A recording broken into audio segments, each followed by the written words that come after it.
काली रात का रहस्य, एक रहस्यमयी और रोमांचक नैतिक कथा। गांव का सुनसान रास्ता, हल्की हवा चल रही है, दूर कहीं उल्लू की आवाज आ रही है। धप धप धप, तेज कदमों की आहट अंधेरे में गूंज रही थी।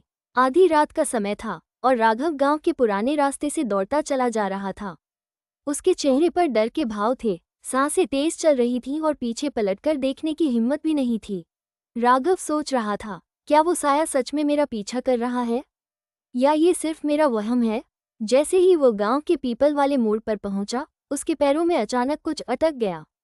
वो गिर पड़ा। दर्द से कराहते हुए उसने नीचे देखा, एक पुराना लकड़ी का संदूक पड़ा था। इतनी रात में यहाँ ये संदूक कहाँ से आया?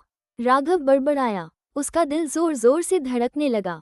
उसने चारों ओर देखा, कोई नहीं था। धीरे धीरे उसने संदूक खोला और अंदर जो था उसे देखकर उसकी आंखें फटी की फटी रह गईं।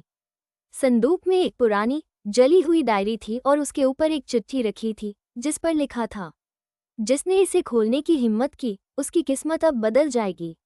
राघव का शरीर ठंडा पड़ गया। उसने डायरी उठाई और जैसे ही पहला पन्ना पलटा, हवा एकदम तेज चलने लगी, जैसे कोई अदृश्य ताकत उसे रोकना चाह रही हो। डायरी में लिखा था, मैं रुद्र, इस गांव का सबसे बड़ा धनवान, जिसने लालच में आकर कई लोगों को धोखा दिया। मेरे पापों ने मेरी आत्मा को भटकने पर मजबूर कर दिया। इस संदूक में जो भी हाथ डालेगा उसे मेरा श्राप मिलेगा। राघव कांपते हुए डायरी को दूर फेंक देता है, लेकिन तभी डायरी का आखिरी पन्ना खुद ब खुद पलटने लगा। उसमें कुछ और लिखा था, पर अगर कोई सच्चे मन से पश्चाताप करेगा और इस सोने से भरे संदूक को गरीबों में बांट देगा, तो मेरा श्राप हमेशा के लिए खत्म हो जाएगा। राघव की आंखों में अब डर की जगह सोच आ गई थी। उसे अपने अंदर दो आवाजें सुनाई देने लगीं। पहली आवाज, इतना सोना, अगर तूने इसे रख लिया तो तेरा जीवन बन जाएगा। दूसरी आवाज, लेकिन ये श्रापित धन है, किसी की बर्बादी की कमाई, तुझे सही काम करना चाहिए। राघव ने गहरी सांस ली। उसने गांव के प्रधान को जगाया और पूरी बात बताई। प्रधान ने गांव वालों को बुलाया और संदूक खोला। सचमुच उसमें सोने के सिक्के थे। राघव ने कहा, ये सोना हम उन गरीबों में बांट देंगे जिन्हें इसकी सबसे ज्यादा जरूरत है। गांव वालों ने उसकी बात मान ली। अगले ही दिन सोना जरूरतमंदों में बांट दिया गया।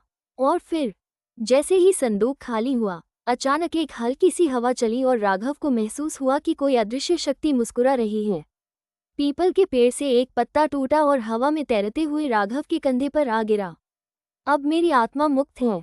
राघव ने सिर उठाया और आसमान की ओर देखा। साफ चमकता हुआ आकाश, मानो खुद ईश्वर भी उसकी ईमानदारी से प्रसन्न थे। सीख, लालच का अंजाम हमेशा बुरा होता है, लेकिन नेक दिल इंसान किसी भी श्राप को मिटा सकता है।